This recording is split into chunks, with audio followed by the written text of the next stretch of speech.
This is Ian Lamont. I'm an experienced Amazon seller who uses Amazon PPC every day. Today, how to set up an Amazon advertising sponsored display campaign based on products that are similar to your own products.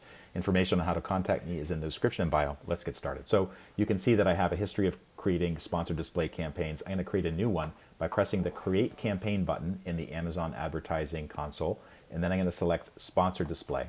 Press Continue, and then you get going. So the campaign, I always call the campaign SD for sponsored display, and then I'm going to say similar to advertised 30. Why I'm saying 30 will become clear later on, and then I'm going to give it a date as well. So I'm going to give a date of January 2025. Okay. Next thing is I'm going to leave the end date open. This is not a particular kind of a seasonal campaign or anything. I just want this to keep going. The daily budget, always change that. Amazon always wants you to spend a ton of money, and that I don't think is in my best interest. So I'm going to say $25 per day.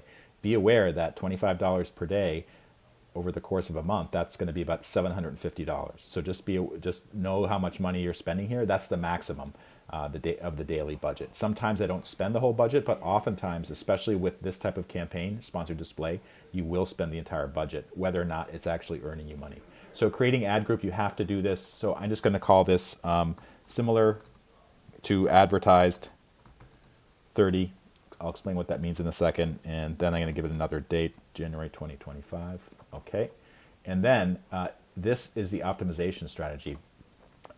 I know that some brands, they want reach or they want page visits. I want conversions. I want sales. I don't care about the reach. This is something that maybe bigger brands care about, but I'm a small seller, so I just want conversions. I want sales. I do not like this success metric business. I just think this is pretty ridiculous. $15 per order, for instance. That's more than that's more than the profit margin for the products I'm selling. So I'm not going to use that.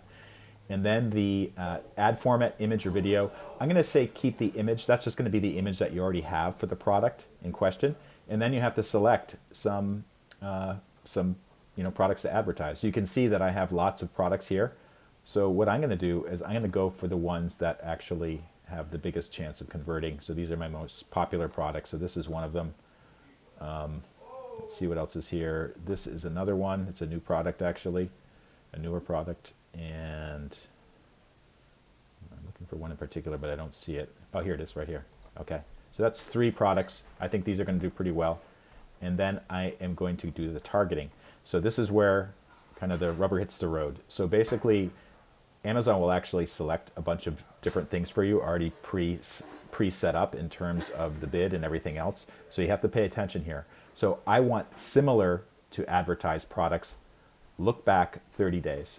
Okay, so I'm going to get rid of the one that's right above it, because this 30 similar to advertised products look back 30 days. That means if somebody has been looking for a product that's similar to yours in the past 30 days, your advertisement might show up if the bid level is high enough, and for that particular space on Amazon.com or the Amazon mobile app. The bid here is ridiculously high. I don't know where they come up with these bids. Or it's based on kind of historical data from the holidays, which is possible, but I'm not going to be paying $4 per click. No way.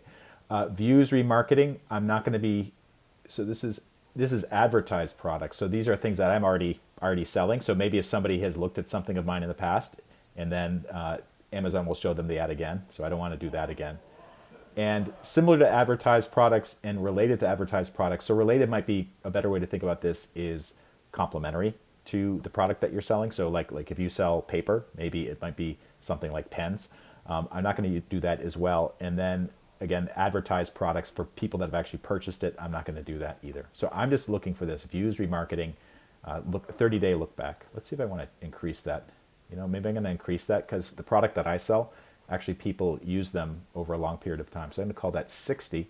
And then I think I'm ready to go here. And you know what? I just want to change one thing. I said similar to advertised 30-day look back. It's actually a 60-day look back. So I'm going to change that to 60. I'm going to change that up here to 60. The other thing I sometimes put in is the bid level. So I'll just put in 0.55. I know what that means when I see it later on. And then when I have to tend the garden, I'll have to come back and check out this campaign later on.